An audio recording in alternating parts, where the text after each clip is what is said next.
What is up, guys, and welcome to the VisualWood podcast, episode number 22. I'm here with a beautiful, elegant Wurm and Potatoes. How are you doing? Hello, hello, hello. Hello. I'm doing good, thank you. Okay. I wasted like 2 days of my life trying to kill the jungle worm, and I went to sleep, had a shower, and now here I am. Well, welcome back to reality. Back to black. Back to black. What? Yeah, it's like a version of the Back to Black song. Back to reality. All right, so we have a mountain of stuff to talk about that's other than the worm, right? Wurm and Potatoes, right? Right? Yeah. Right? Sounds so weird saying your whole name. So all you've been doing is playing the worm. All right, so what we got is basically the two bosses, and we have the living story section, and then you can basically, it's behind this wall of getting power cores and 25 of each of those core fragments just to get inside of Scarlet's little nest, little place under the door and Priory. So. Yeah, so like I got a couple of power cores. Basically what I've done with this update is I logged in, I did like the living world stuff to see the living story like little speech instance. I fought the marionette like maybe once or twice and found the entrance to her lair, but I've never been inside or done any of that stuff. All right, so basically, all right, so you have to fight the Watch Knight marionette for like quite a bit to get 25 of each, and of course you get these little these keys from destroying certain platforms, and the more platforms you destroy or more legs or limbs you take off, you get more and more chains you take off, the more bags of keys you get, and you can get like 5 keys of your choice from these things. So it's probably like the best way to get these keys. Once you get the keys, right, because there's no point in going inside of the Scarlet's little place unless you have the keys, because that's what unlocks the journal in the first place. And this journal, once you unlock everything, once you get the power cores from all these broken thumpers around the map, basically just like the dragon coffer holographic things, the big balloons, it's spread around all around Tyria, and there's like 2 or 3, like 2 of them spawn in every map, I think. Yeah. So can I ask, are they the exact same thumpers that have been here for months and months and months in the game? They've just now got events associated with them. Is that what's happening? I think they move. They move though. Oh, these move around. Yeah. Once you basically you see a thumper and there's a bunch of enemies around. Basically, you kill the enemies, you destroy the thumper, and then you take the power core outside of it. You get between 1 and 3 of the power cores, right? And then you have to collect 50, create a key to open up her little door. I don't like that they put it behind this wall. Like extra story behind this wall. Yes, I guess it's extra story and it's like a teaser to the next one, but I feel like they force you to play content and people might not want to play that content. What are you talking about? They're forced to play the game? What? Yeah. I know. It's a little weird, but the thing is, I've been having issues with like going in overflows, and then it keeps failing the event, and for some reason I feel like it's not fun to keep failing the event for the marionette over and over again. I guess that could be said for everything. It's always been a problem with, finding a group of or overflow that has a bunch of commanders or a bunch of people to actually fight it and coordinate properly. But I feel like it's like, I have to do this. It's not that bad though. It's not that bad. It's not as bad as I make it seem. I think the thing with the marionette is, like, I've not done the marionette that much, but the thing that seems sort of unfun about it, I like that they want everyone to coordinate, but it does feel kind of bad and annoying when, you know how everybody moves into those little pens and then you have to fight the champions like as small groups? Yeah. Yeah, it's kind of annoying when like you kill yours and you look over and then you see that everybody wiped on a different one. And I've been that group that wiped as well, and it's like, oh, we just let everyone down, or everyone's like judging you hard because it's like, oh, you never managed. All right, so let me explain it a little bit. All right, basically you have 5 lanes, right? And you have this like horde mode, like in Gears of War type thing going on, where as soon as it starts, a portal will open up in each of these 5 lanes, and enemies will start flooding through, champions, veterans, all this type of stuff. You're supposed to protect it. You need around 20 people, I heard, in each lane for this to work, for you to, and even then it's kind of hard. So you once you defeat it, every lane has an opportunity to go inside of the portal, because the portal at the end of the lane opens for you to go inside, and then you have these 5 platforms that spawn a boss there that have like different abilities and stuff like that, and it has really cool telegraphs on the floor. You see how they changed it? That you could see it at the Wurm boss as well. Oh my god! I really like it. And everyone has a different boss, and you're supposed to destroy or is it destroy like the control platform thing, whatever, the controller? Yeah, you just and break then the controls, it shoots one of the chains off, and it keeps moving up more and more into the air. And the boss, is constantly trying to hit you with her heels and walk around the platforms, constantly trying to cut the chains. I mean, not cut the chains. Sorry, you're trying to cut the chains. You're trying to. She tried to hit you with her arm and stuff like that. It's cool. It's cool. Yeah. So, did you ever kill the marionette? No, I never completed it. It seems like every time we get to the last part, people fail, and it's never us. It's never us. It's never my lane, and it totally sucks. So someone will probably, there's that. If you don't have enough people, they can't really do it, because you can't really tell how many people are in each lane. So you just kind of go to the lane that you think that needs people, and you just go there. And some people might leave or get uninterested in fighting the boss, and they just leave, and you'll end up with like by yourself in a platform, especially when you're on the overflow. It's always been an issue. You don't know what's going on there. For some reason, there was this bug where you couldn't see commanders either on the map. I think they fixed it already, but like there was a bug where you wouldn't know if there was anyone there unless you looked, because of the commanders would just disappear off the map, the tags. See, now I heard. So you were right at the end. What do you mean you were right at the end? Because I heard that like there's different phases to that fight, that you actually have to fight her herself at some point. Did you ever see that? No. See, that's weird. I heard that like after you broke a couple of the control panels, or you did it once or twice, then you actually fight the marionette. Like you're all up in that area. You're not in little pens. You're fighting her. I don't know. I've never seen it before. Each lane gets their own turn. That's the thing. Oh, okay. So if we complete our turn, it goes up again. Someone else has to fight the boss, and if they fail, the other lane goes. But if I think we run out of time, or the bar fills for the laser, basically we all get killed and we lose. Okay, wow, that's pretty interesting. Like everyone in the lanes get killed. Like everyone gets downed permanently, and you would have to waypoint. So if you win, I heard that you go up and you open up the big chest. Where is the big chest? What, in the big thing in the sky? Or in the big thing in the sky, I think. That's what I heard. And so you get to go to like a totally unique area. Maybe. Yeah, maybe. I don't know if it's like at the top of whatever that is, or inside of that little whatever that is in the sky. It looks like something from like Marvel, the Marvel series, or like the Wurm portal. The Marvel universe, you mean, like comics? Yeah. Yeah, okay, yeah, I can see that a little bit. Yeah, the reminds me of the Marionette's Avengers. Yeah, go ahead. The Avengers. I don't know, man. The Marionette seems kind of fun, but because it's like not the hardest, and people are like, oh yeah, we beat it after a couple of events, whatever. I've just not tried it that much, and I sort of feel like it is still a well-designed kind of fun thing. It's just they deliberately made it a bit easier because people have to be able to do it for this living story setup, you know? Yeah. But it is pretty cool that boss has been added. What else came with the patch? Some few changes, and of course the Wurm boss. Okay. Oh, but let's talk. Before we get into the Wurm boss, because I know you got a ton to say, a ton to say. We also have, once you open up all the, I guess, chests inside of the secret Scarlet Secret door, you get a journal, and basically is a sneak peek.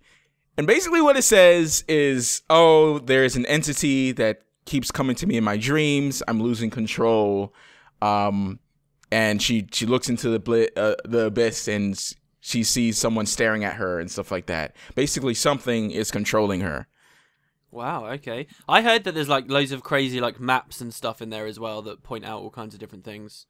Like, for example, there's a map that's got like X's over the Dermond Priory, the Vigil, the Order of Whispers, and then there's one over Lion's Arch 2.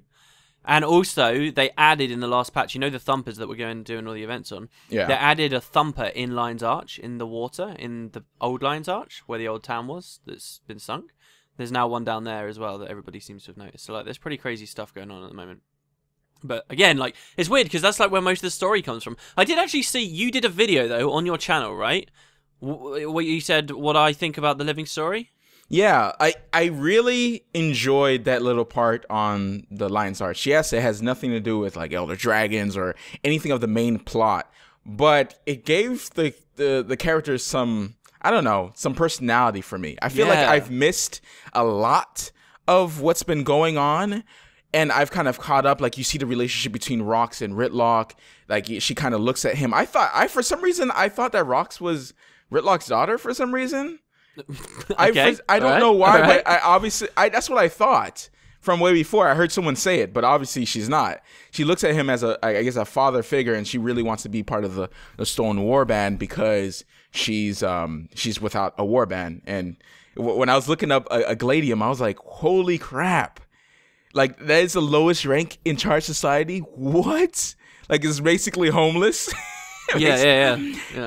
I did not know. Like, I didn't know any of this stuff, and I started to like go inside the lore, and I was like, wow, this is really cool. Like, I looked a little bit more into it, and I like the relationship. I like that she's trying to prove something, but she's also got into a relationship with Broham or Brom, whatever you want to call him. Broham is the fan name because he's a total bro dude. He's a bro dude. He's totally bro. And he loves ham, but like or Doyak ham. They're not in a relationship, by the way. Yeah, they're not in a they're just tight. They're tight. That's what I'm saying. They're tight. Okay, we're in a relationship right now. We're, Yeah, but they're a Char and a Non, so I have to clear that up. No, I didn't mean like that. We ain't in that type of relationship. We're not? Dude, we totally, dude, I'm totally gonna have to cut this out now, dude. No one can know that. My bad. I'm married, dude. Move on. Okay. So basically, this relationship that she's bonded with Bram and all the people that she's been working with and fighting with all this time without being in the warband. Bram is like, why do you need to be in this other warband to feel special and stuff like that? Or she's like, oh, you just don't understand. It's a Char thing. And he's a little pissed off about that and stuff like that. I was like, oh, okay, I like this. I like this because this is human. Yes, the main story needs to be good. It needs to be solid, but I feel like there needs to be other things holding up the story. And I explained it in my videos. You're right, yeah. The table needs to have legs, and the story can't. If you can't not relate to the characters necessarily, but if the characters have no personality, no things that they're fighting for, no decisions to make, then what's the point? You're not part of the story. You're just some random guy with a sword, that occasionally helps out. The characters need to have some type of thing there. They need to have choices to make. They need to have decisions to work through. Yes, they need that. So that was good. And I like the little Azura, which I've never seen before. She's new. She's new to the patch. Yeah. Oh, she is? Yeah. She's a totally new character. It seems like they know each other. Brahm and the little girl. I was like, oh, okay. It's a little Azura, if people haven't seen it. She's a progeny. She's on top of a golem, and she has a really good voice actor. And I see the relationship, and she, obviously Brahm is like, oh, I don't care about her, but obviously he probably cares a little bit, but we don't know any of that because she's freshly introduced, and I haven't even looked up anything of her. Her name sounds familiar for some reason. She obviously knows a lot about Scarlet and stuff like that, and she's obviously going to be part of the story, hopefully a little bit more, because I think what it is that if people like certain characters, they might keep them in. Maybe. I mean, you'd like to think they just write a story and then... You're not meant to write characters to make people like them. You're just meant to write characters that stand on their own and people have their own opinion about. Like, But apparently, the Asura, for people that didn't meet the Asura, if you speak to her when she's at... the marionette fight, you can actually talk to her, and she's like super obsessed with Scarlet, and not that she hates Scarlet or anything. She's just like, oh, Scarlet's awesome. Look at all this stuff I can learn from Scarlet.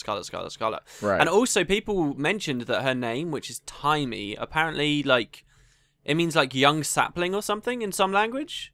So I mean, sapling, it's kind of weird. Scarlet Briar, it's odd that they sort of add that up. It's not an Asuran name, really. It's not a very typical Asuran name. So something could be going on with that character, sort of a new thing. Did you notice as well that with Marjorie and Lady Casimir, they introduced a bunch of off-screen characters too?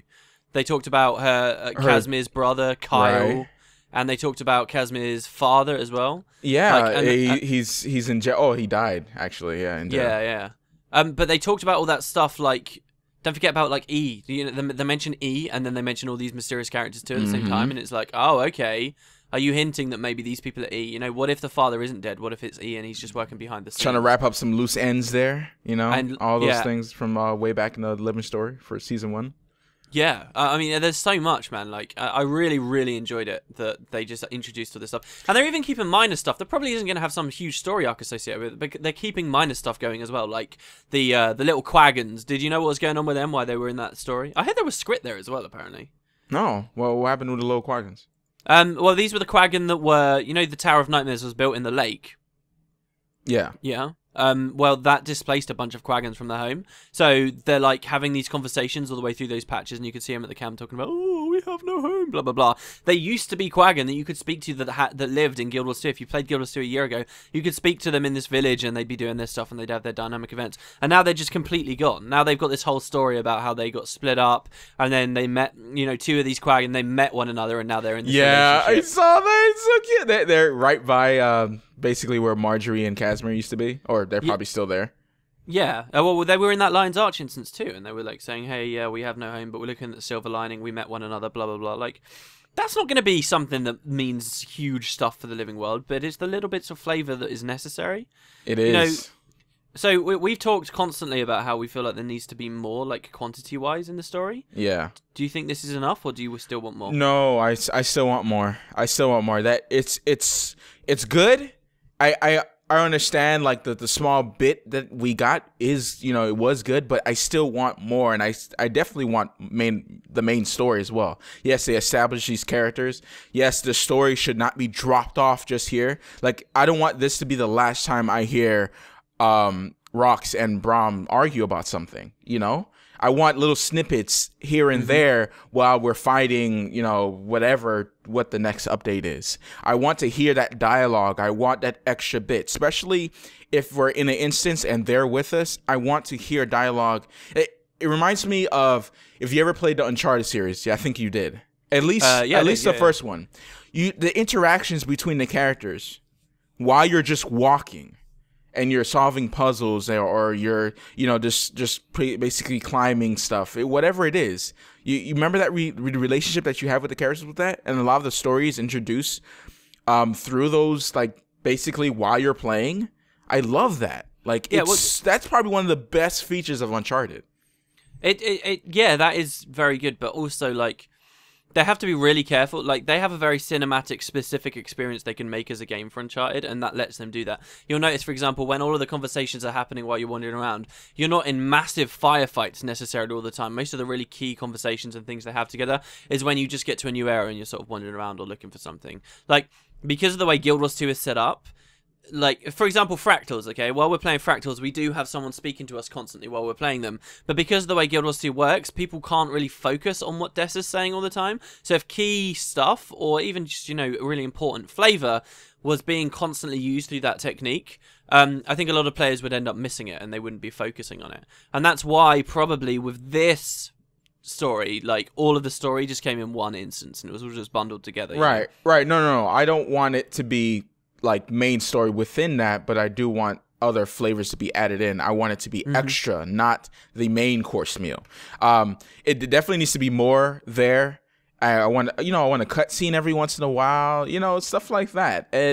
I feel like it was good, but it need to add more. And no, you don't get another cutscene or anything like that within the Scarlet Secret Door if you haven't did that yet. You only get a journal and, of course, little tidbits of the map and stuff like that. But, like, that's pretty much it.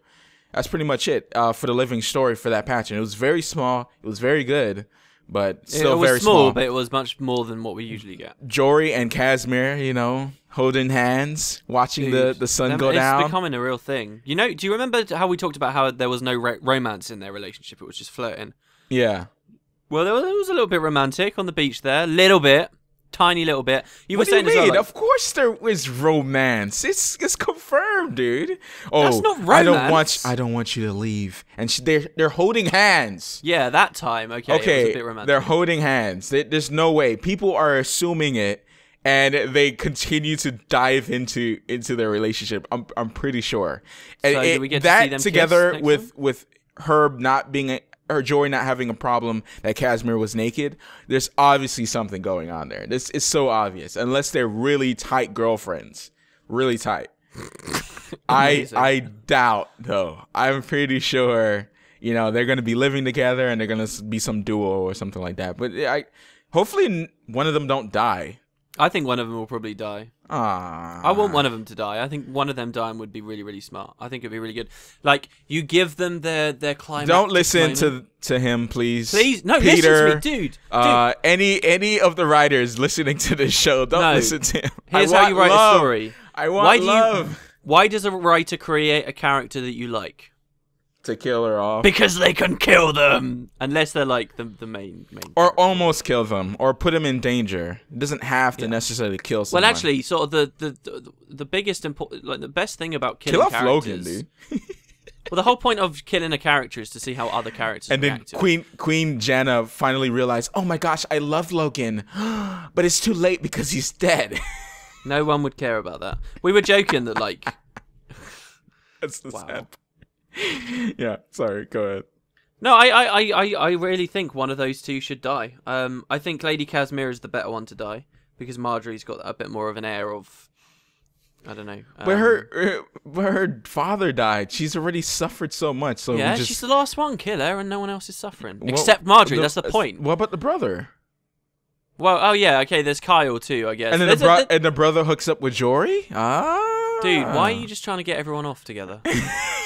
Because this is not dating. You're trying you're so grim. You want to kill off the only thing that's going on for this. Unless Rox and Broham get married.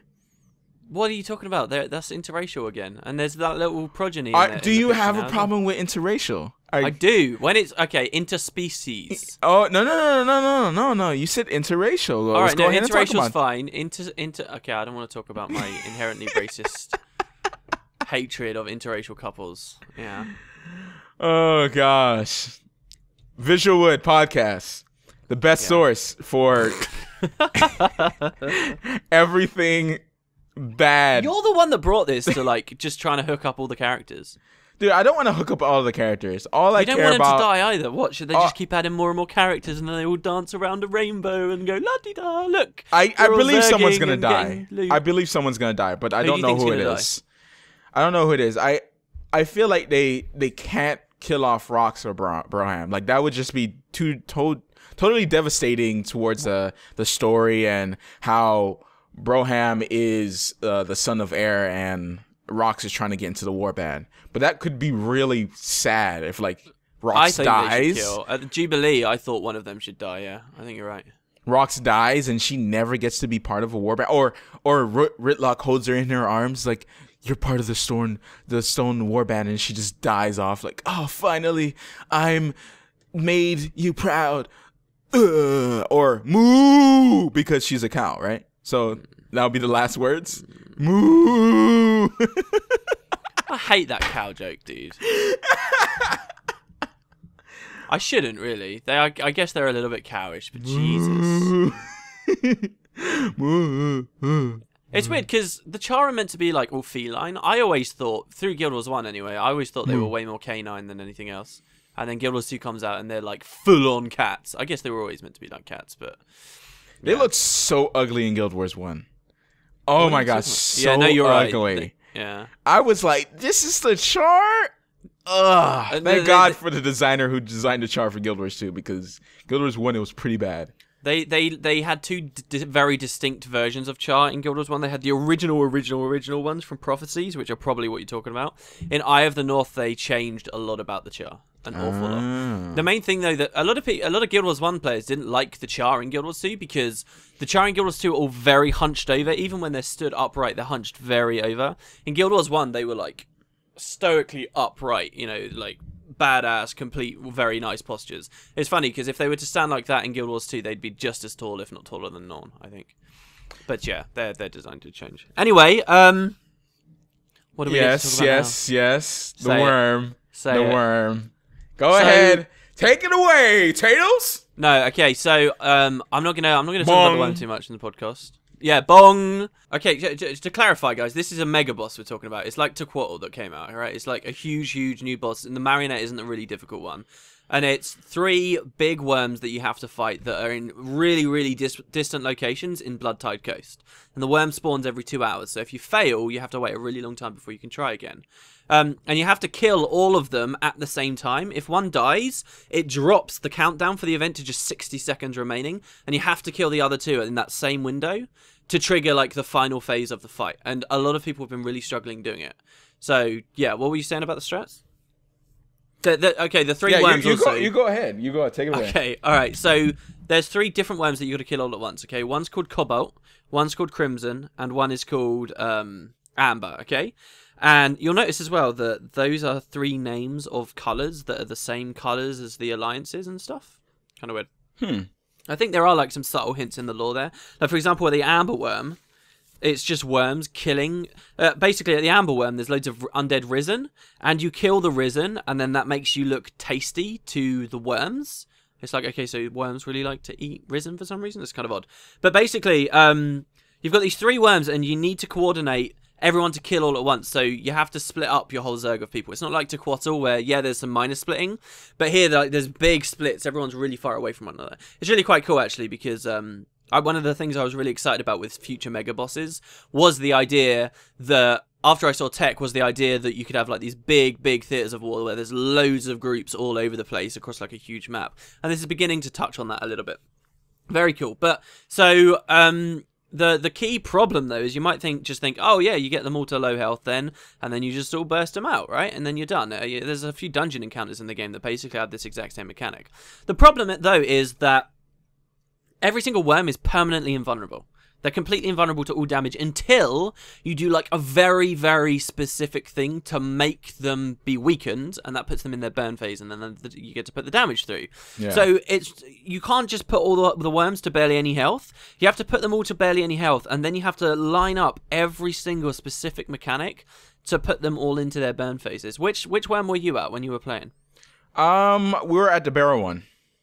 Okay, so this is Cobalt. Do you know how that mechanic worked? Well, I mean, all right. Well, basically, does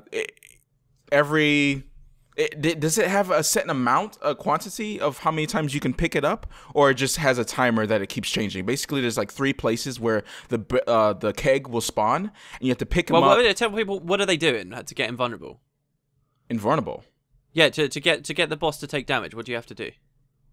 Well, you have to get them out of this state. That's what I'm saying. That you need the keg. You need the keg. Okay. You need to take kegs and put them at the worm. Yeah. Yeah, that's what I was explaining. There's 3 places where you can get the kegs, and it changes each time. You can't fall in water. You can't get pushed. You can't. None of that can happen to you. So you have to have stability. So you get the keg and you put it in a certain spot, right? And when you reach 20 kegs, it explodes.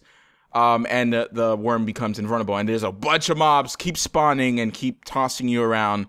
So there has to be a balance of, I guess, people destroying some of these mobs because they tend to collect a lot, and they tend to eat the kegs as well. So once it gets to that phase, you have to get nutrients. I feel like it's a necessity, isn't it? To get nutrients? It's not a necessity. But for some reason, we burned down that boss pretty quickly when we all got nutrients, though. No, it's not nutrients. So what happens is, at the moment, with one of the main reasons, guys, that nobody, as of this recording, nobody's got the first kill. Nobody's actually beat the worm, okay? And this is days after the update, which is really good. Tequatl was done in the first day. However, the main reason that people haven't killed it is because there's really weird bugs and server lag and scaling issue going on with the worms at the moment. And sometimes it means that the worm has scaled up loads and loads of health, way too much health, and he's impossible to kill. And sometimes it means you just destroy him instantly. So, like, people, it's very hard to predict, and it's very difficult. There's going to be a run going on after this podcast where we might get world first, but the server might mess up and then screw us all out of it again. So this is one of the biggest issues. There's also been issues where you can't attack at all. You ever run into that? Yeah, you have to get hit by a random mob, and then that fixes it for you. Really? And that's not a new issue to the game. That's been there for a while. I used to get that in PvP, and it would make me rage. Yeah, so if you just get hit by an enemy, it will fix that for you. But here's why it gets more complicated, that throughout all of these different worms, no matter where you are, there are these black mushrooms that spawn in the area, and if you press F on them, it gives you this little buff called nutrient. And if you mouse over it, it says, "You have the power of the worm." And then it's like, okay, what does that mean? And people sort of assumed, therefore, that sometimes people were getting these massive burn phases and doing tons of damage to the worms as soon as they become vulnerable. And they thought, oh, it must be the nutrients, so everybody get them. Nutrients actually don't do much, if anything. They do have minor uses in some of the encounters, like they'll stop you getting debuffed or whatever, or they'll act as an Aegis for you. But the main thing nutrients are used for, Matt, is after you kill all 3 of the worms, it goes into a new phase of the fight where you have to fight just their heads, and the nutrients are really good there because it helps you to cleanse their stuff away and it helps you survive. So that's what the nutrients are for. It's actually for later on in the fight. Okay. But so back to what we were originally saying. Matt was at the that was Cobble. Okay, that was one of 3 worms. Okay, he's invulnerable until you bring until everybody gets 20 explosive kegs that all blow up at once, and mobs. And also did Crimson as well. Yeah, and mobs are constantly destroying them, right? So that's happening on one side of the map. Everybody's trying to line it up, and it's really wonky. You know, we might get them into the burn phase, but then a load of the kegs might get destroyed, or then we might have too many kegs, you know, so it's constant back and forth. You need really good coordination to make sure that you can get the burn phase when you want it.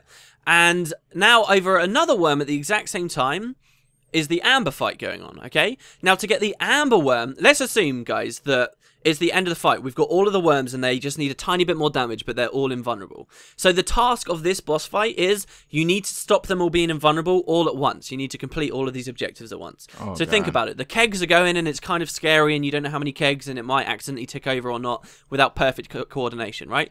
At the same time, you have to coordinate it with people at, for example, Amber.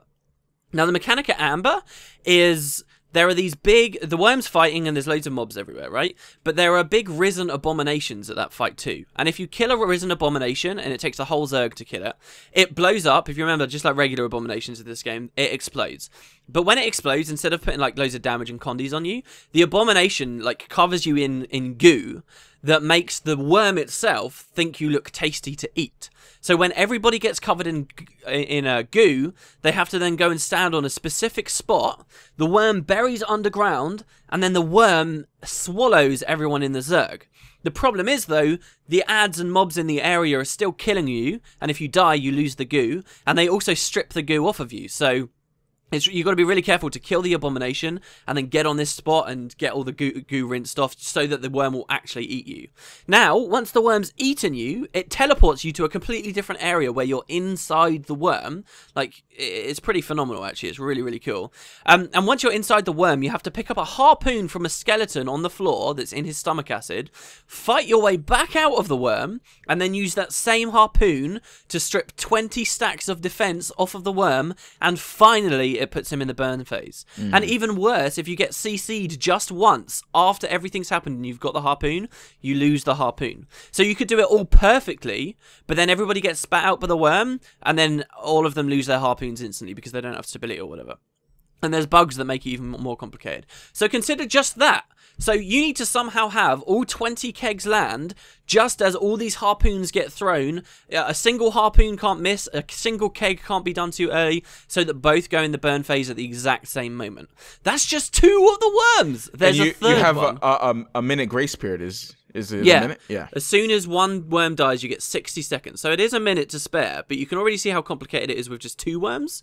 And then there's a third one. You said you did that as well. Do you want to talk about that? So I don't. Right. So Crimson.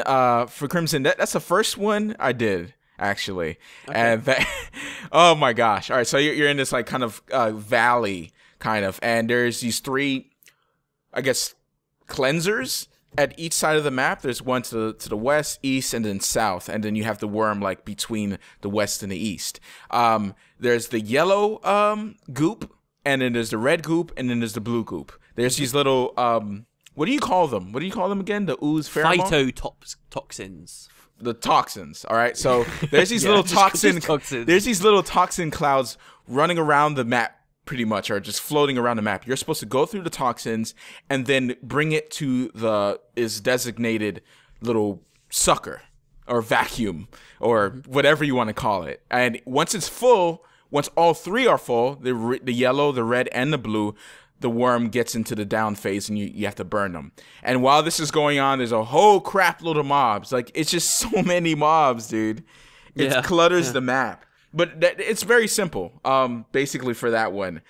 But Well, it gets really irritating with all the knockbacks and people kind of they're not coordinating properly. Like if the difference between a person, a mob that is in the overflow and someone who's very coordinated with the commander is that people realize that the clouds are where they are. Okay, the yellow one is right there. I'm gonna keep running back. Like sometimes the yellow one will be right next to the red one, and the red cloud might be right next to the yellow portal, right? Yeah. So what you will go is go inside of, do like an 8, and you keep grabbing one, taking the other, cleansing that off, going to the other one, and then after that you'd go to the other one. But if your Zerg is doing it properly, all of it should be full in like no time. I think that's why we went with that strategy and we did Crimson first, because Crimson is pretty much like, if you know what you're doing, you have stability, you're pretty much good. You could do that in like 2 seconds. And that's why the strategy was we burn down Crimson down to 5%, and then we go do the other 2.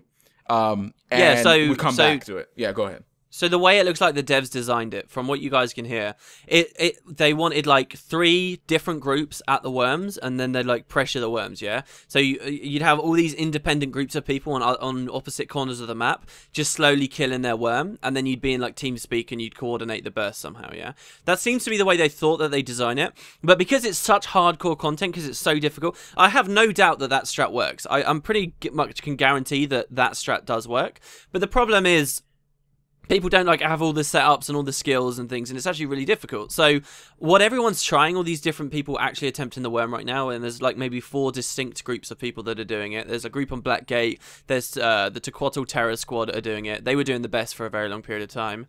And then there's a couple of other servers. I think Desolation over on EU have been doing it.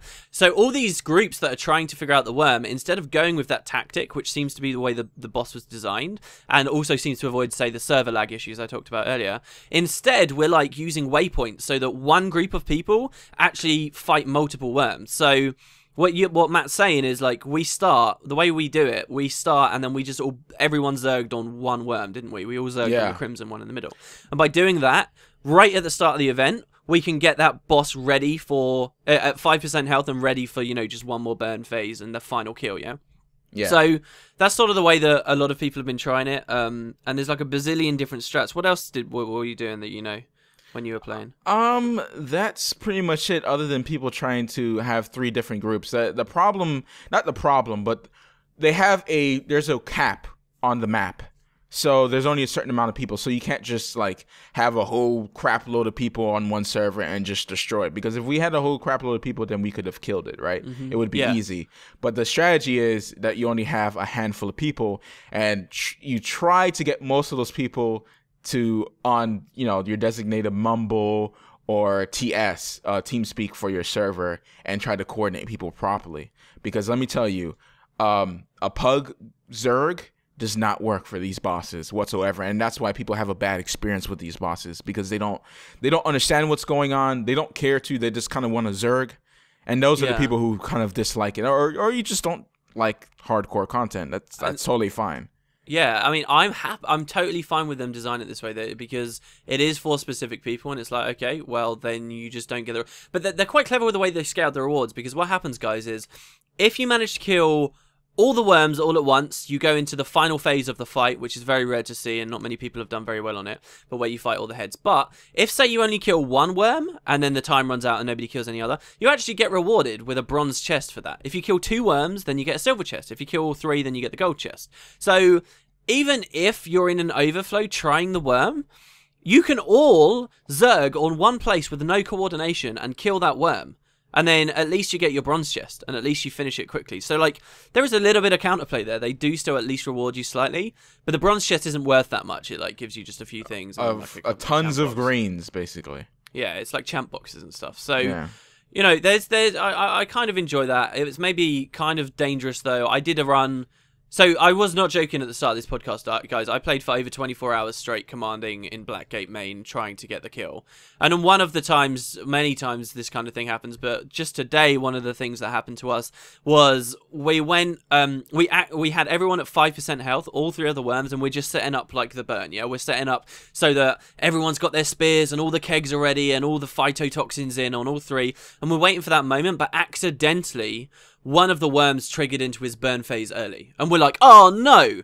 Okay, so everyone on TeamSpeak says, no, please don't damage the worm, please don't. But there's a couple of noobs, a couple of pugs that have no idea they're in TeamSpeak, and they just see a worm and they're like, oh, if I kill this, at least I get some reward, and destroy the entire event for everybody else. So, like, that kind of sucks. And that's just sort of a result, I suppose, of the design on some level, but it probably happened anyway. So yeah, I mean, I found it very, very interesting. But, you know, I think that there's other problems. Like, you had trouble with overflow stuff. Oh, yeah, tons. What happened with the watch night as well, basically, I would, I start the watch night thing, and then for some reason, either you disconnect or, well, some people would disconnect, or it's just some reason that you have to log out. For me, I couldn't attack, and for some reason, getting attacked by regular mobs didn't help that fact for some reason.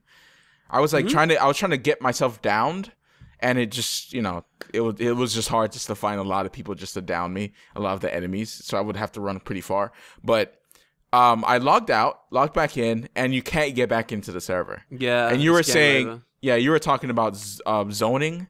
If someone, would disconnect and you could kind of get into there because your party is in that zone. So here's the funny thing, guys, right? There's like an actual meta, like, strategy and things you can do and terminology, all based around getting into the correct overflow or the server that you want. Like, the way that the game is designed is so bad right now for these big events. There's all this stuff you need to learn if you want to be able to get into a server. So, for example, if the event is going on in an overflow, you don't need to guess to any other server. All you have to do is find someone who is in that overflow, party with them, right-click their name, and try to join on them. And it will probably say that it's full, and that's a real shame, but you can keep spamming it, and hopefully you'll get in. There is no queue time. You'll keep spamming it, and hopefully you'll get in. And, like, there's a technique you can even do. It will give you a message that says, oh, it is full. You can press spacebar to instantly remove it, so you can spam it as quickly as you possibly can. That's one way of getting into an overflow. If the event is going on like the main server, so for example, all the ones I've been doing are on Blackgate's main server, but I'm an Emery Bay player. So if you're a Blackgate player and you want to get into Blackgate main, all you have to do is party with someone, and then you can click join on them, and it's totally fine. But because I'm Emery Bay, what I have to do to get into Blackgate main is I have to, number 1, guess to Blackgate. Number 2, get to the Blackgate map. Number 3, join a party with someone in Blackgate main. And then if I right-click that party member, though, because I'm Emery Bay, I don't get preferential treatment. I don't even get the option to join on them. So what I have to do is once I'm in there, in the party and in the map, guesting, I then have to keep zoning in and out of the portal to the map I want to get into Bloodtide Coast, and hope I get lucky. Okay? That's how you, like, it's ridiculous. Wow. And the funniest thing is, the previous mega boss was Tequatl, right? Who spawns in Sparkfly. And we knew this technique back then, okay? So when I was trying to do this for Tequatl, guess what I was doing? It was exactly the same thing. I was zoning in and out of a portal, okay?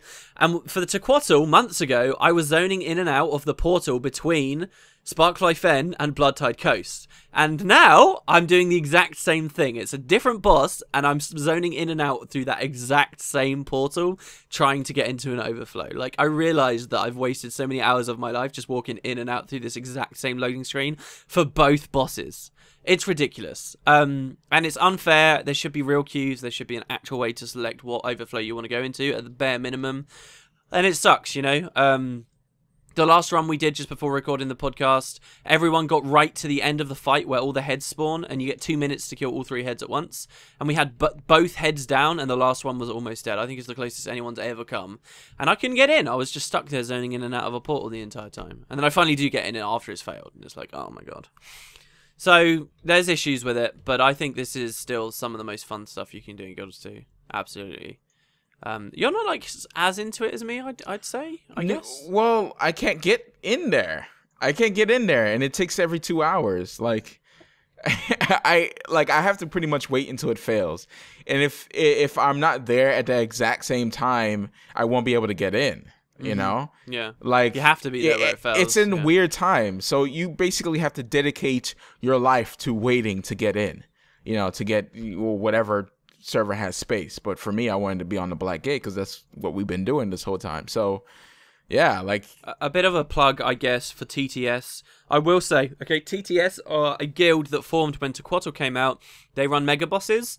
They've got a lot of members and stuff, but one thing for them, to their credit, they did have the most progress on this boss out of everyone, and they run in overflows rather than main servers. So I think what Matt's saying is something many people are nodding their heads to right now, and they're like, oh, I can't get in, it really, really sucks. If you look for a guild like TTS, you have a much easier time getting into their servers because they run on overflows, and it means you don't have to guest. You know, like guesting, what if you've already used up all your guesting slots? How much does that suck, you know? Yeah. So it sort of saves you all of that aggro and that hassle. And overflows aren't... A lot of people also have this weird idea that overflows are more buggy somehow, but I really don't think they are. I think they're absolutely fine. But yeah, I mean, that's my experience with the Wurm. We don't have to talk about it any more than that, I guess. Do you want to get to the questions? Yeah. Also, people might not have seen this. I put it on Twitter. The U.S. Digital Games Market Update, right, for December 2013. Wow, only December? Holy crap. The top online games based on free-to-play earnings. All right, you ready for this? You ready for this? Oh, yeah, you linked me this. Yeah, ready? All right, number 1, Crossfire with 900 million, right? It's a FPS shooter. You would think that League of Legends would be first, right? But League of Legends is second with 600 million. It's pretty crazy. Huh? What the heck is Crossfire? Why? I feel like it's a shooter. It's a shooter. Yeah, it's probably microtransactions going crazy. You know, there's Dungeon Fighter Online for number 3 by Nexon, right? 300 million. I mean, sorry, 400 million. And then World of Tanks with 300 million. 5th is Maple Story. I mentioned it in a VisualWood again. 300 million, and like I said, Maple Story is one of the top free-to-play games out there. Lineage 2 is in 6th, which is by NCSoft, which is pretty much NCSoft's bigger game than Guild Wars 2. Then we have 7th for World of Warcraft with 200 million. 8, Star Wars The Old Republic with 100 million. Did that have a box fee? Yes, it did. It does it now? I think it might just be totally free to play now. Okay, continue. But World of Warcraft is subscription based as well, so that's by microtransactions. So it doesn't matter if it's buy to play, subscription based. Like, it's gonna be on this list. This is the top 10 online games, for a free to play earnings. So probably World of Warcraft, you're probably not gonna see the subscription earnings from that. Probably just microtransactions. Team Fortress 2 in 9th place, and Counter-Strike Online at number 10. So that's So the point is Guild Wars 2 is not on the list. That is the point. Guild Wars 2 is not on the list. Are people surprised? I want to know if you're surprised if it's not on the list, or you're just like, yeah, I kind of knew that Guild Wars 2 wasn't earning very much. Were you surprised? No, I wasn't surprised, to be honest. No. Ooh, shots fired. I wasn't surprised because there's so many. Everyone knows a group of people that does not play the game anymore. Is that accurate? Pretty much. Yeah, I'd say everyone does seem to. There's a lot of people who stop playing because their friends stop playing, and a lot of people who don't play anymore, basically because they have no interest, or people say it's dead. It's not. It's definitely not dead, but it's definitely not earning what it should be earning. I get. Well, I'd be curious if they did that last year. You know. Yeah, well, it was Guild Wars 2 was the fastest selling MMO of all time. That's true. Yeah. So a lot of people bought the game, but a lot of people didn't stay in the game. But to be honest, in 2014, they just started doing a lot of the microtransaction stuff. But I mean, come on, it doesn't really matter. Yeah. Yeah. That's the earnings. All right, so there I you go. guess leave your comments about it. Let's see what people think. Yeah. To the questions. Have you got Antler with you? Yes, Hitler is here. It's not his name. Huh? Say again? I said Not his Antler. name. I said Antler. It's not. Oh, okay. Okay. There you go. Let's start it.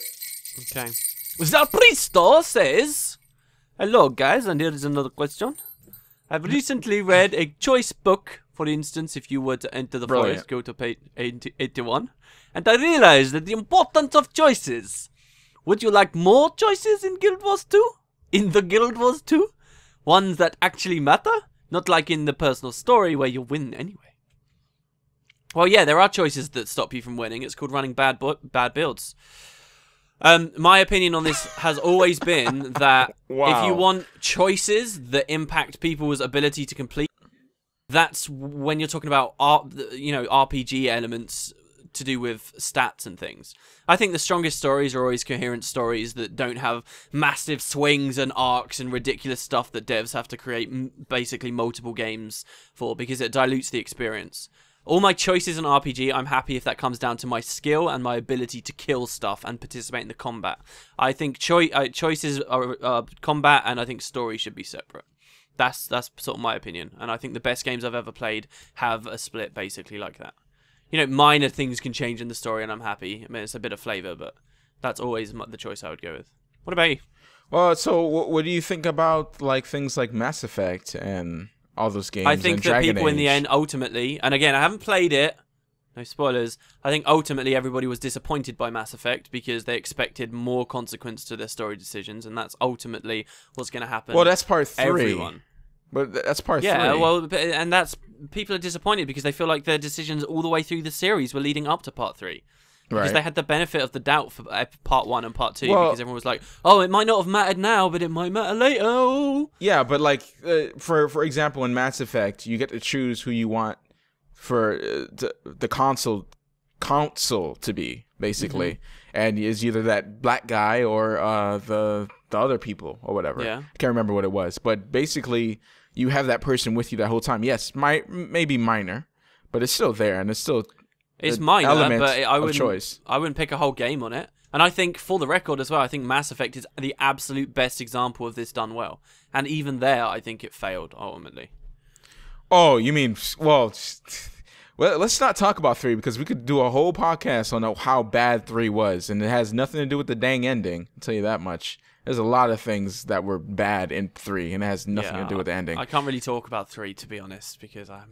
Yeah, well, I could talk by myself. You know how they did these the choices in that made you want to stick a pickle in your ear. Yeah. Okay. All right, I quite like the Witcher's choices because they're always lose-lose, and I like it grim. It's like, oh, do you want to take this paedophile into your group or this rapist into your group? You have to save one of them. That is what the Witcher's like.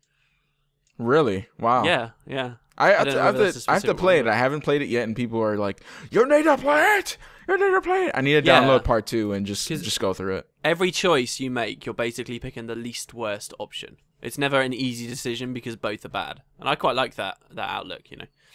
Wow, that's pretty crazy. It's kind of hard to do choices in the MMO. Yes, we have this illusion of choice when it comes down to what was it called? The voting between who we wanted to be mayor, right? Oh, Yeah. not mayor. Well, whatever you call it. Mayor of Lion's Arch. No, Mayor of Lion's Arch. Yeah. Okay, yeah, and even then, we don't really see the mayor all that much anymore.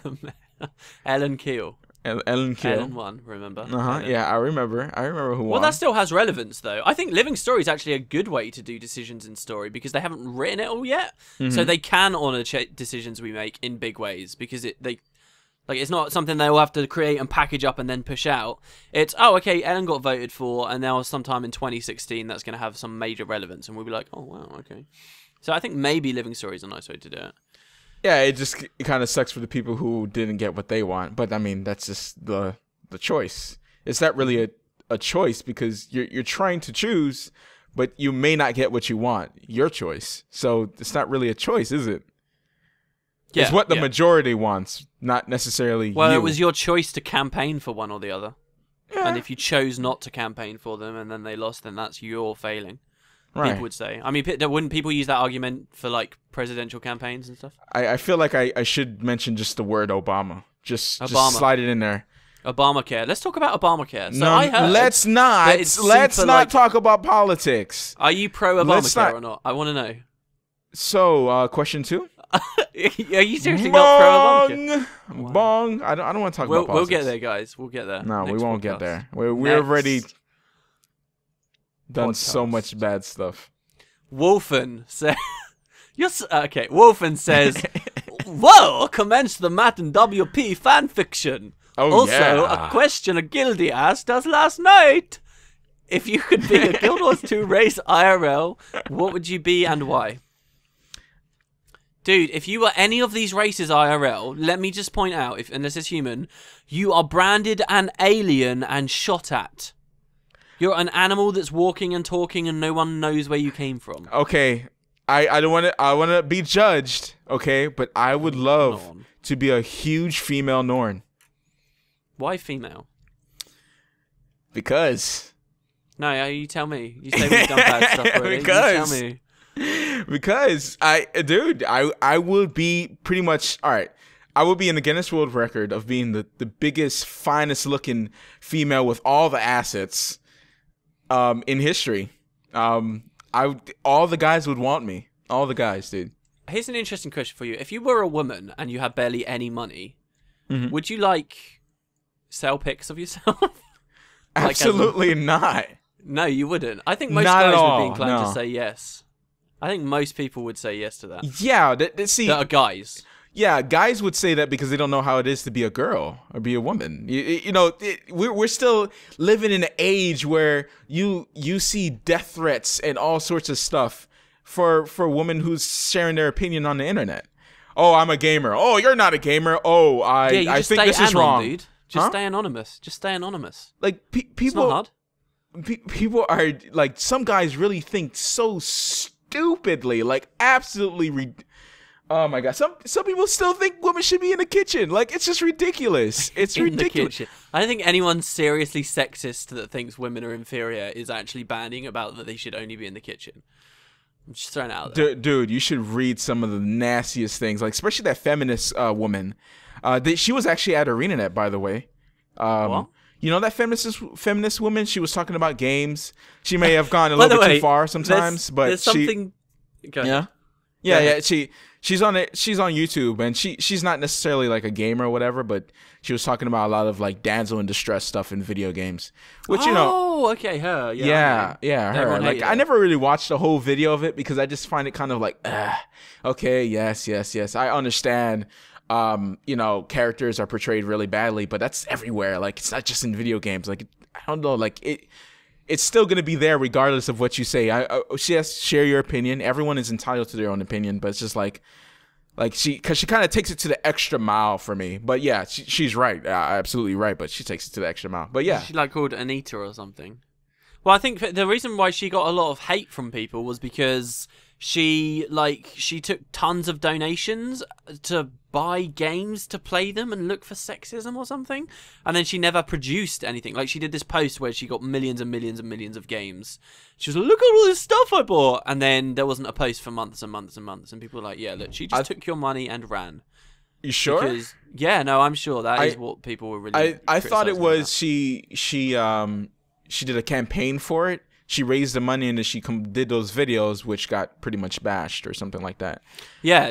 A lot of the stuff got really bashed. People are just like, people make videos. Money. People make videos online, every day on a daily basis, talking crap about her on YouTube and send it to her, and she would constantly, listen to that, and she's probably gonna go crazy after a while. She'd listen to people talk bad about her the whole time. And people are idiots. Like, it was the public that willingly gave her the money, and now she's being bashed and demonized for it, for their stupidity. It's like, that happens so much where it's like when when a woman can make a video, with a low cut top, and it gets millions and millions of views. People blame the girl, and the most depressing thing to me is, it's like, why? No, why? It's all the loneliness is such an ugly trait, and so many people on the internet seem to have it. It's like, The reason why she's doing it is because she's getting paid. Like, I see girls who play League of Legends, right? Every time I go on Twitch and look up League of Legends, I see some girl with some, a very low cut, wearing some push-up bra, showing her boobs, basically. And, she gets like millions, not millions, tons of viewers watching her because they just want to watch boobs all day. Yeah. I mean, why do you think she's doing it? Like, she might even be a real gamer, but guess what? She is taking your money. Well, she's not taking your money, but, she's getting money. She's getting money. This is why I originally asked. You now sound a bit on side. If you were a girl, would you sell pics? No. I don't want to say that I disagree, and I think that it shouldn't do that. But for me personally, in my opinion, I wouldn't want because it's unsafe to do that. Yeah, it gives you negative attention, and plus I don't want to show everyone my boobs. I'm just not that type of girl. You already anyway. No. I would be a girl that respects my body, and I wouldn't want everyone in the world to see my body, especially when I'm gonna get your body is hiding your body. No, what do you mean hiding my body? People can see my body, just it won't be skin. Yeah, I mean, I'll show off some cleavage, but not like how girls be showing it. Girls be showing off, like, it's just like wearing it should be compared to wearing a guy wearing like a white beater. Like, you see the muscles, you see some of his chest, you see some of a little bit of his hair. It's the same. Guys and girls shouldn't be separate, but if guys take off their shirt, it's the same as a girl, like, showing a lot of cleavage. If a guy is sitting there on the League of Legends stream with his shirt off showing his pecs, it's pretty much the same thing. I wouldn't do that. You know what I'm saying? I'm not going to whore out myself like that, even as a guy. Maybe I might do it. Like, if I had the abs, maybe I might show a little bit, you know what I'm saying? Like, oh, look at it, and guy and girls, if they got it, if girls got it, they got it. But we're on this subject for quite a bit. Yeah, I was just seeing how long you Yeah. I'm not going to talk about it. But me personally, I would want my husband to be comfortable with the way I present myself. Wow. You have certain opinions about things you want, and it's like, when did you decide this? Well, my wife is like that. You know what you'd want your husband to do. Huh? And okay. No. My wife is kind of like, and that's why I'm drawn to her. Everyone likes. Some people marry strippers, and that's okay for them. I don't like it, but that's just my opinion. My opinion doesn't change anything. Who cares? Who cares about my opinion? Really? I mean, it's just my thought. It's just like, you hate certain things that I like. Like Sherlock. Your opinion like shapes Sherlock. Those around you. Like Sherlock. You do have an impact like Sherlock. on society. Okay. Even though you watch all 3 episodes and you I don't like Sherlock, but I watched every single episode. When I told you I didn't like Sherlock season 3. By the way, the him making the wedding about himself, he didn't really do that, man. He saved someone from dying. No, you completely misunderstood what I told you. No. You said number one. Let me he still made the wedding about himself, even though the wedding was not about him. Yes, that's what you said. Well, not the character, the writers, the way that the show was written. It was to put the focus completely on Sherlock when it should have been about one of their other characters. The show's name is Sherlock. They always push. Don't say to me that it's because the show is named Sherlock. Don't you dare. Oh my god. And also, for the record, when I talked to you about that, I'd only seen episode 1 and 2 of season 3, which I still maintain weren't that good, especially compared to earlier seasons. But episode 3 was very good. I enjoyed episode 3 of season 3. Next question. It's from Frank Bradley. Question for the next episode. You guys stated multiple times that you know how season 2 will start. Well, we didn't state this multiple times. People freaked out when we said that, though, didn't we? Didn't they? Did they? And also, ArenaNet put it on their Facebook. So here's my theory about that. I've told you. Okay, here's my theory about that. We mentioned that we'd spoken to ArenaNet and that we knew how season 2 started, but we couldn't say anything more, right? And then they tweet out, Facebook out, that VisualWood. I think this is a threat. This is them saying, we're watching you guys. We're watching you. Don't slip up. Don't say anything. They're like the mob that's, given us something really nice and sweet, but you look at it and it's like super ominous. It's like, whoa, they're about to kill my wife or something. Yeah. Like it's just like in Breaking Bad. It's just like, we're nice to each other, but if you cross me, I might just murder you and It's the all kiss of your death. children and everything. It's just like, oh, okay, that's great. And then they go about their day. That's an episode of Breaking Bad in a nutshell. Basically. There's tension. You see your butt just clenching to the point it might open a portal to another dimension. Okay, obviously I don't want spoilers. I'm sorry, I shouldn't do this horrible voice for this person. Frank Bradley says that he doesn't want spoilers, but are we happy with how it wraps up in general? What was our first reaction? I think we were both silent. Yeah, I was gonna say the same thing. I was silent. I was like, oh, okay.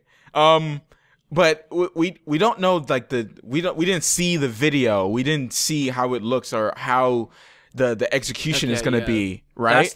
That's we the just most know important words. Thing. Words were just spoken into our ears and whispered very, very softly, and we're like, oh, so that's what's gonna happen. But we want to see how it's executed because it's all about how it's executed. We didn't know how good the living story was gonna be when we walked into Lion's Arch. You know, we didn't know that they were gonna, tie up some loose ends. We didn't know that they were going to talk about E or anything like that because they kind of don't want us to be spoilers on some of this stuff, I think.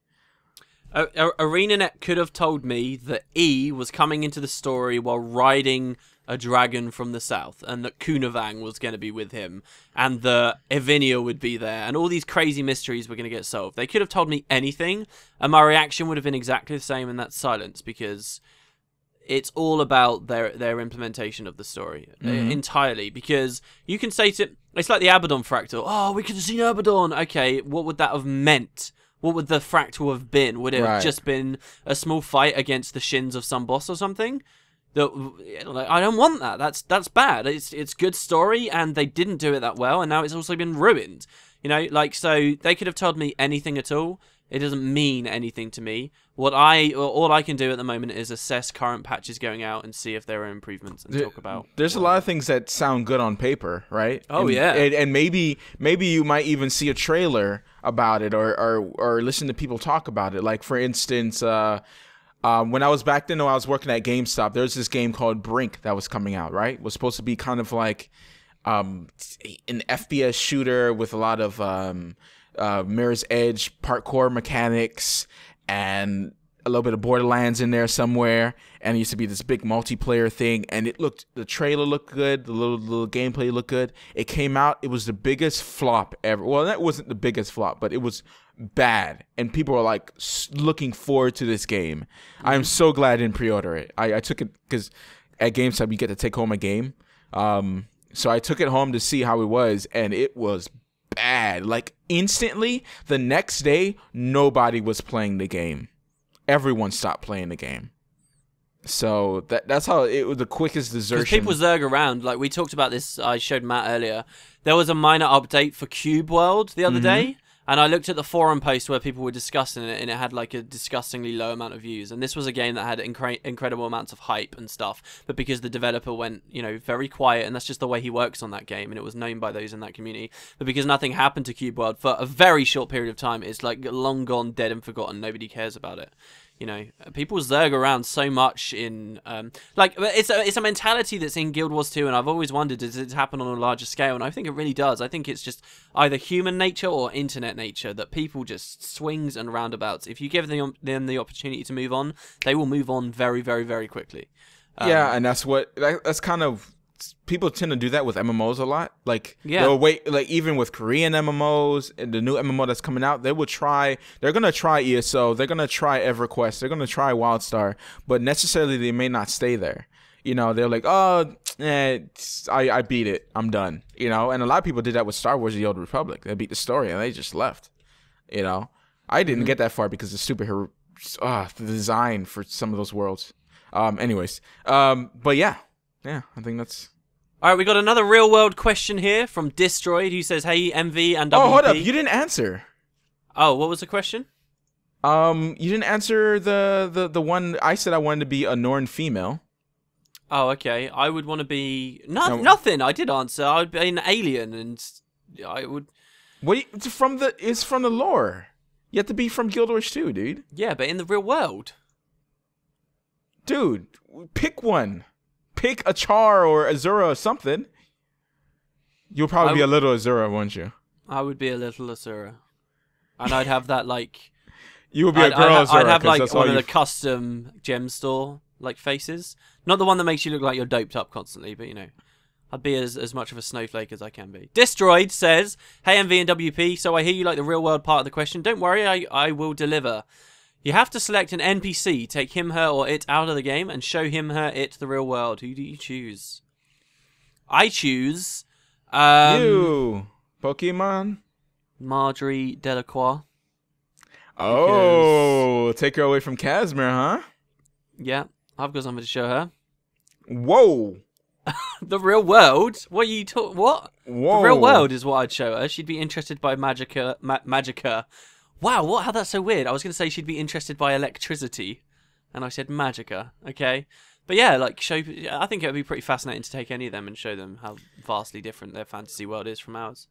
I think I would choose Broham. We could bro it up. Play some games, man. Broham and Bro Dude. Yeah, dude. You could do like an Broham. LP series together. Hey, defeat the enemies. And you're like, whoa, I'm playing The Sims. Chill. you probably like the controller would be so small. His thumb is like basically the whole controller. Yeah, that would be kind of weird. Yeah. I don't think. Yeah, okay. Wow, they probably are that big. I wouldn't mind bringing rocks though. That'd be quite interesting. But I don't know how that would work in the real world. You know, a big tiger monster cow inside the real world. I don't think people would like yeah, I think generally the take that. Yeah, I don't know. Like Norn and Chara, it would be kind of difficult to get them in some people's houses and stuff. Stuff just isn't designed for people that big. Whoa. Hey now, are we going in that direction now too? No, we're not. We're moving on. Hello, Matt Visual. Welcome to VisualWood. Oh, we didn't totally just take a break because Winnie Potatoes wanted to do the Wurm again. Dude, we got world first. We didn't get world first. We instantly DPS'd the Crimson Worm down to 0.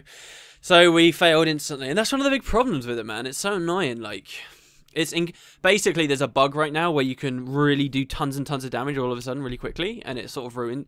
And that can help. It actually means the worms easier if you don't accidentally kill him.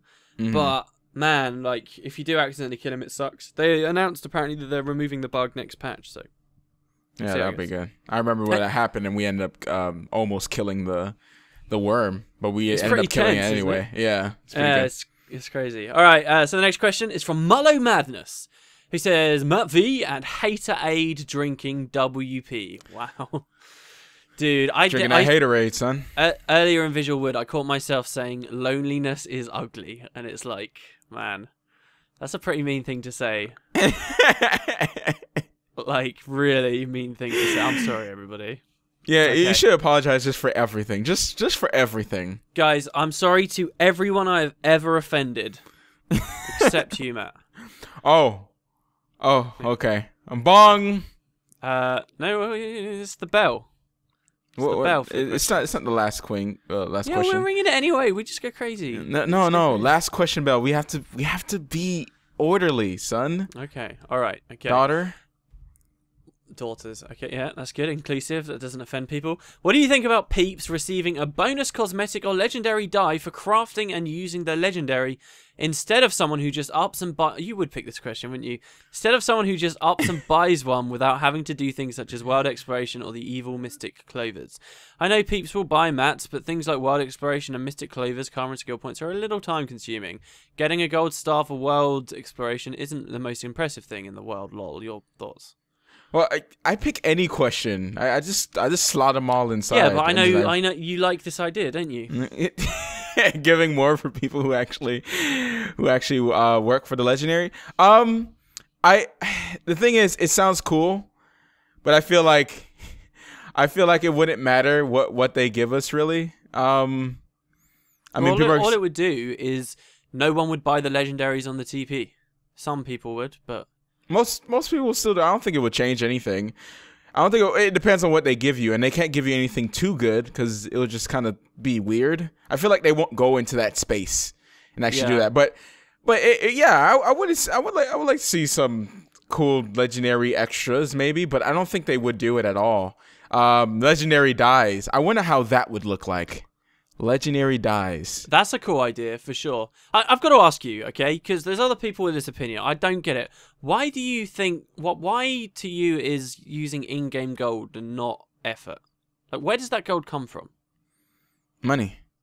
You think people spend real-world money? Oh, people to get do. Thousands of gold. People do.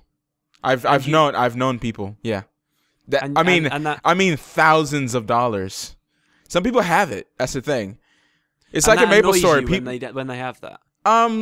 No, it doesn't annoy me. I don't know if past VisualWoods I said it annoyed me. Like no, you haven't. The thing, yeah, because like it bothers me, but not to the point that I'm like ugly about it. Like if you have a legendary, you have a legendary. Like money is time. So really, you're spending money for less time, going through the effort to do all this stuff. If you have the money, then, good for you. You have the money. So then there shouldn't be a problem with them being on the trading post, surely? I feel like they shouldn't be on a trading post. It's too late to remove them now, and it doesn't really matter. We talked about this before, but it's the thing is it becomes like, okay, you see a legendary, it doesn't really matter anymore. You can't really tell the difference. I think that's the key thing for his questions. You can't really tell the difference for a person who spent, like months and months getting it, and then someone who buys from the trading post. But at the end of the day, it's just a damn skin, That's how I kind of feel about it now. It's just like, at the end of the day, it's a skin, And there's nothing more that you get from it other than an extra sigil and an automatic upgrade. But also, actually, now it's not more. It's more than a skin now, actually. I forgot you could change the stats out to anything you want. Yeah, but yeah, I mean, yeah, I think that's pretty much all I have to say, really, about that. It would be cool to if they add some type of special thing, but I don't think they would alienate players who buy it on trading posts. I don't think they'll do that. Speaking of skins, going back to the Wurm, did you look at what the skins are for killing the Wurm?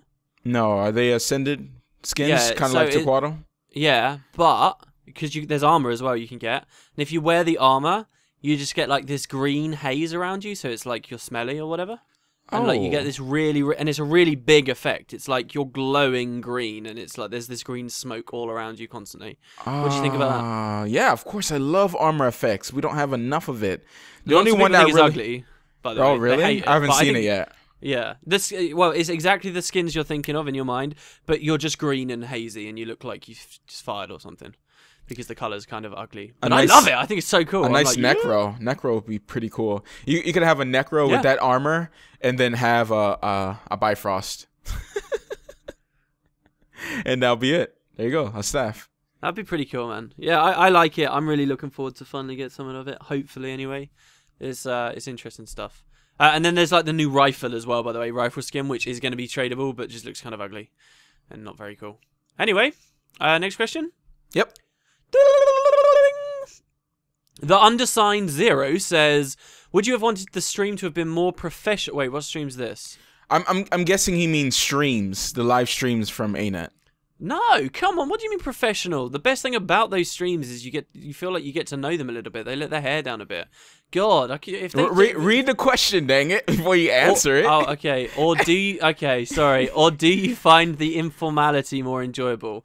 A lot of people on the forums were complaining that developers acted like little kids throughout the entire thing. Screw those tightwads on the forums. Come on, let them be human, because that's what they are. If you show the community that they're human, hopefully people will stop being so remarkably offensive at all times.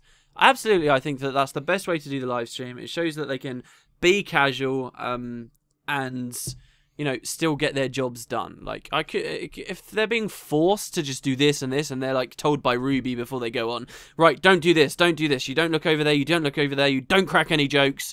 Yeah, it's like, come on, how are they going to react except nervous and shifty and sweaty, and at the end of the day, be less able to convey the important stuff than if they're just allowed to relax and give you guys some information about the game and themselves at the same time. I think informal. All right, I'm gonna say Of course, I agree. I mean, it makes no sense. Does he mean by being professional, meaning like being strict to the point and just sharing the information? You might as well just look up a patch notes then. I mean, what's the point of that?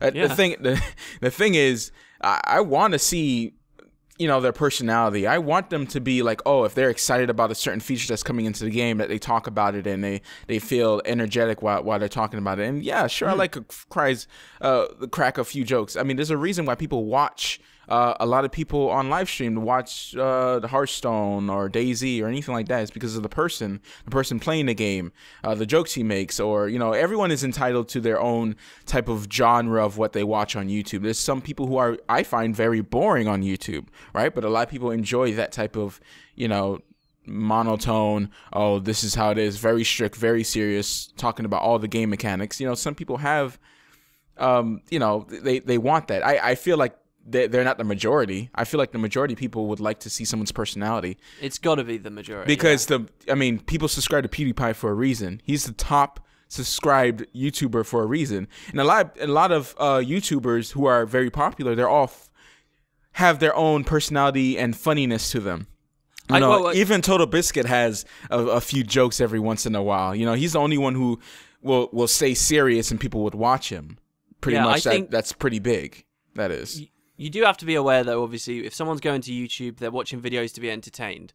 When people are going into the live stream, some people might be going with the mindset, I don't want them to entertain me, I don't want to connect with them, I just want the information that's coming about the game, and there are people like that. And that's why I think some people are like, oh, they have to be more professional. This is ridiculous.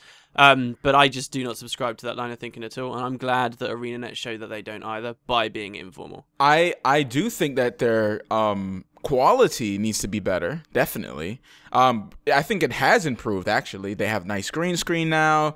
They have a nice setup of how they show the game. I was watching this engineer PvE guide thing. I watched like the first 5 minutes, but their setup is, with a nice, I think it was a green screen behind him, and he had the game in front of him, and he was, you can see his face while playing the game, and, I thought it was pretty cool, a good setup. But when it goes to putting the VODs on YouTube, I think they should edit out some of the stuff and stop being lazy. You ever see that? How they leave like a minute of just silence in the beginning of the live stream? What the heck is that about? I think it's just because they take the VOD wholesale and put it up on YouTube. And put it up on YouTube. There's been some weird stuff they did with their YouTube channel, like where they release a trailer and then they post that same trailer like 20 times all in the same day in a bazillion different languages to their YouTube channel. It makes it hard to follow. Does that as well. Yeah. So I mean, it all depends how they view their YouTube channel. It's just another outlet for stuff that they've got anyway, or something specific that they really want to grow a lot. Yeah, I think they broke that already. Like there's a certain window where it gets people like, oh, you want to watch this channel even though it's about to get, like League of Legends. They had Nikki doing the community thing. They had those spotlights and stuff like that. People want to watch that, and they know that they want to watch that, so they keep doing that every week and stuff like that. So if the Guild Wars 2 channel had some very highlights of the live stream or edited parts of the live stream and only trailers and stuff, and everything was done in high quality, then it would, more people will probably be watching that as well. Absolutely, I agree. The next question is from DJ Sword Games, who says, we're a great duo, thank you very much, but I'd really like to know, they say, how us two working together has affected our channels. Has it benefited or harmed either of you? Thank you, gentle, manly men, for all your great work. And then he drew a penis. Spunking. Excellent. I'm glad you mentioned that. I am so glad you mentioned that. Beautiful. Right. I guess it's pretty much a short answer. What do you think?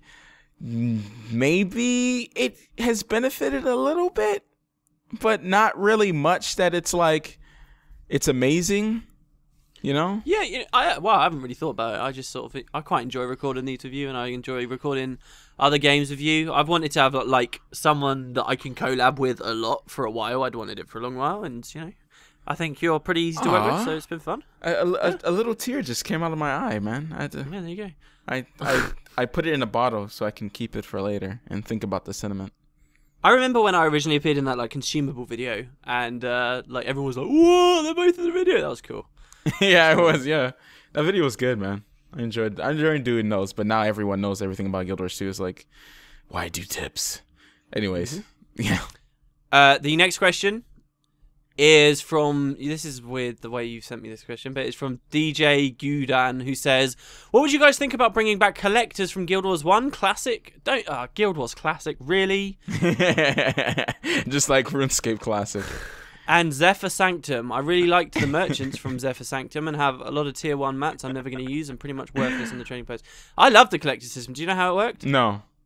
Alright, so enemies would have a chance to just drop trash, trash items. There's trash in Guild Wars 2, items that are literally just there to be sold, yeah? So it's like, oh, I got a roasted seed or something, and you just sell it. In Guild Wars 1, there was, as you were leveling up, as you pushed through zones and higher level zones, there were NPCs you could find spattered all around the map, and they'd say, hey, if you give me 5 of these trash items, I will give you this piece of armor. And say that, so if it was Guild Wars 2, there'd be like 6 NPCs you can scout out in Bloodtide Coast, and each one would give you a different piece of armor, and then you're like, hey, yeah, I decided to get this trash, and in this way I got a full set of armor instead of selling it, and overall I've got more gold because I didn't have to spend any of that time. And the armor was always just under the quality of if you were like buying it straight up with gold and stuff, but it was still very, very good. It was a cool system and I liked it, and I'd love to see more collectors because in a weird way they're sort of like quests. It's like, oh hey, hello, I have this item, if you go fetch this for me. They're like quests but hidden really well. So all those trophies and stuff could be used other than, yeah, you could just like there were collectors everywhere. And in Prophecies, they gave you armor, and then in the later areas, they gave you like all different weapons with different combos and skins and stuff. It wasn't a system that was used a whole ton in Guild Wars 1, but that's because it was such a low. It was all designed about getting people to stack cap so quickly. In Guild Wars 2, it would work quite well. However, the reason I feel they didn't do it was because one day they sat down in a meeting and said, "Hey, do we want collectors or do we want to tie it to the karma system?" Because if you look, this idea of having NPCs around that you can trade stuff for to get like one piece of armor, that's there with the heart quests. Yeah, every zone in Guild Wars 2, they're selling you armor at the heart vendors, like one piece for each one, and you can get a full set. It's the same thing. They just tried to merge it all in when they were all eggs in the heart system. So that's probably why we don't have it. That's my speculation, but that's probably why we don't have it. I'd love them to bring it back. Is that it? Or you got any thoughts on it? Okay. That's it. If you think in a weird way, they sort of have-ish brought it back a bit. Like the toxins, the toxic spores from the previous Living World arc. Like, all of that was a trash item that you could find that could be traded for stuff. So, maybe? But anyway, the next question. This is the second to last one. Actually, no. This is going to be the last question. Okay. Luke S. says, what's up, Matt V and Joey Jam Johnson? That was the last question? Yeah, oh yes, please. Go ahead, please. Woo, yeah. Last question, bell. You were like doing that really quietly. Are you alright? Bong, bong, bong, bong, bong. What do you mean, very quietly? I could put it up closer. Anytime you're sat there ringing a bell and saying bong out loud, man. Oh my god. What must you look like? If someone only we had face cam. All right. No, what's wrong? No. You brung it up, so I went with it. I didn't bring up face cam. I didn't bring up face cam. You just said face cam. You said one day I want to do face cam. Maybe no, next that was episode. Last podcast. Maybe next episode I want to do face cam. That's what you said just now. I didn't. No, I didn't. What were we gonna? We were gonna do. I was gonna get you to say something though next podcast. Yeah. What was it? I forget. Nothing. I'm sure I'll listen to it again. I will remember.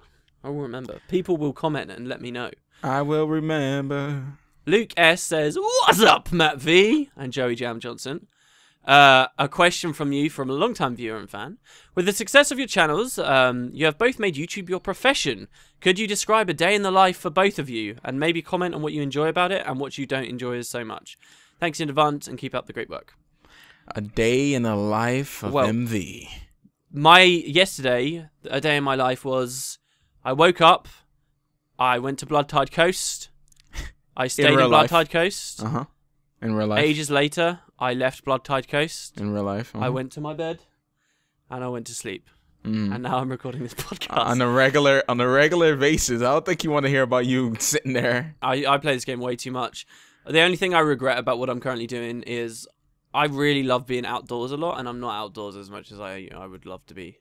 I love the idea of people in jobs where they get to be out like all day. That stuff is awesome, especially in summer and so forth. So, but yeah, that's really more. I think. I'm also an indoors guy. I wake up and I pretty much get my breakfast on, which either is an orange or like a very tasty cereal from Trader Joe's. Like it's this pecans maple syrup cereal from Trader Joe's. It's like amazing, and it's all the vanilla clusters. I think I've talked about this before with some almond milk. Yes, yeah, you said that it's the best healthy cereal in existence. Yes, it is. Let's see. I pretty much start playing a few games. Like sometimes I'll play some League of Legends, or I'll jump into Guild Wars 2 and start doing some daily stuff. Probably most likely the Living Story daily. If there's anything I have to do or a patch I need to play, I go ahead and play it, and then I start recording some tidbits and stuff like that. But then other than work, I think what he wanted to know is like the process of making the video, which parts you like and which parts you don't like. I'm gonna say sometimes the editing could be a little daunting sometimes, so that's my least favorite, even though the editing is where all the magic comes into play and all the jokes come out and stuff like that. But sometimes it could be a little hard to start doing it, and you just kind of want to play games, and that's not the way it works. And I have a time limit, so sometimes I have to do stuff in IRL, sometimes, and you know, when it comes down to like around 5 o'clock, 6 o'clock my time, I'm off the computer and I'm doing stuff with my wife or running like errands, watching tons of anime and shows and stuff dramas. like, and doing stuff. Yeah, that's usually during the weekday. On weekends, I'm usually busy with other real life stuff, church and all that. Oh, what about you? A day in the life, really. Most of the time, I'm just sort of getting flown around to all these penthouse suites. New York, Tokyo, Chicago, Paris. Oh, so that's why you didn't go to PAX, was because you're, in Paris? I was actually in Amsterdam at that point. Oh, where weed is legal. Don't tell me why I know that. I didn't go to Amsterdam for the weed. I went there for the beautiful countryside and poetic language. Oh, yeah? On their people. What do you think about the fact that the US seems to be going over this big thing where everyone's like, oh, hey, weed's actually okay? Really? You've seen, there's been so much news about, like Colorado is now completely free, and there's shops where you can buy like all different kinds of weed at the moment. Like, wow. There's another state as well that announced very shortly on the back of that they earned millions and millions and millions on that product the second it came out. And I think people are realizing, hey, we legalize this, we make it a taxable thing. This is actually pretty cool. So yeah, and then it's cool to just be high, I guess. Yeah, I don't know, man. I don't see anything wrong with it, but I don't know. It just seems a little weird. Yeah, it's like, let's intoxicate ourselves. I guess it's no different from, going to the bar and drinking alcohol. I guess there's no real difference. It's not. It's really not. I do think it was criminalized when it shouldn't have been. I think it depends how much respect you have for your not community. Jesus, what's the word for community? Your populace. Even with really, really hard drugs, I think there can exist societies where that kind of stuff isn't illegal. It's just you educate people on how much they're going to destroy their own lives if they, get addicted or whatever. Anyway. What do you not like about the job? Well, not the job, because it's not technically a job. I hate how much we don't get paid that much at all. It's more like a hobby that we're trying to turn into a job. But what do you dislike about the whole YouTube thing? There's certain really unfair practices and just hard truths about the way life works that you can see. Like before we recorded this, we were talking about like the different splits people get offered, and we were talking about like a particularly popular channel, and if you're doing very well on YouTube, which means you're already getting lots of money, people offer you like better splits where you get to keep a greater share of that money. And it's sort of one of those weird things that is like, wow, this is how our systems work, that the successful get so much more successful. And that's not, special to YouTube or anything by a long, long way. But it's, it's funny how even just making videos like this, it always comes through. So that, I don't know. It's almost the feeling that comes to mind. I mean, there's a lot of things we could talk about, but, putting your heart out into a video and what a lot of effort on something. Yeah. And then you put it out, and then it just doesn't get as much views as you would think of it. And I'm not talking about like, I don't want to judge, put people in tears, but usually if I produce something high quality, it's up to par with people who are, doing it right now, who are, have an audience for that. And if you put a lot of effort into it, and then it doesn't spread as you want it to do, or other people would get bigger off of the kind of the same thing you do, but you kind of do it a little bit better, you kind of feel kind of bad about it. You don't, hate them or anything like that, but it's just like, that kind of sucks. Why did this guy get lucky? But that's just the nature of YouTube. Yeah. But that's just, yeah. Yeah, I wouldn't want to turn this into just an excuse for us to come. I think yeah. I'm very happy in general where I am, and it always makes me raise my eyebrows when I see very, very, very successful people doing this, talking about how hard their life is and stuff, and it's like, oh, actually, come on, it's really. I heard C-Nanners talking about that, and I'm like, no. Yeah, right. No. You do one video a day, and it's 3 minutes long, and you just edit funny clips. Please don't tell me that your life is hard. Okay? Yeah. No way. Yeah. I don't think it's as hard as a lot of YouTubers try to make out either, as well. Yeah. I think there's a lot, like, for example, the way I edit my videos, they're long. They actually don't have much editing. I watch through it all. Mostly it's sound balancing that I do.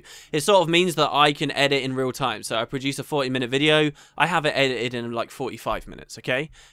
So for me, I don't even mind editing that much. It's like I just get to watch my own video kind of thing. So for me, there's really not that much I dislike. But that's pretty much it, a day in the life, I guess. Yeah. That was the last question too. So do you want to ring the bell? Again? Okay. So the finish, right, okay. the finish bell, bell. Keep ringing. Now start saying dong. Start saying dong. Big dong. All right, dong. and now tap your head. No, I'm not. I wanted to see if I could do something that you could do, even though it had no relevance. Like, people aren't going to hear that. It would be perfect if we could have heard that. But yeah. I'm tapping my head right now. Mm-hmm. I'm also doing backflips as I talk. Wow, it doesn't sound like you put much effort into that. I am. I'm doing backflips right now. I'm just. Are you an expert backflipper? I mean, your voice is so level. Yeah, I'm an expert actually. Yeah. I can't even lift my arm without it. I can keep my head in place as I do a backflip. Oh, okay, right. Mm-hmm. So your neck just like gets disconnected and then just rolls up the front of your face over your head and then back down. Yeah, just like it was a Zod from Power Rangers. Oh yeah. Oh yeah. yeah. Okay. Yeah. Also, for people who watch Breaking Bad and stay to the end of the show right here, you're gonna get the best thing ever. I'm gonna tell you one of the best things ever, and it's related to what I was just saying. In Power Rangers, you remember those monsters that they would attack with the Zords and stuff? Mm-hmm. Brian from Breaking Bad, Walter White, played those monsters. He voice acted. Did he? Really? Wow. I'll have to look for a clip of that. That sounds awesome. Yeah, I'll send you the video where I got it from. It's from Screen Junkies. They do the honest trailers, and they actually have like some other stuff as well. Yeah, and it's pretty cool. Awesome. Lamar Burton from Star Trek and Reading Rainbow also was like the Captain Planet, the black guy from Captain Planet.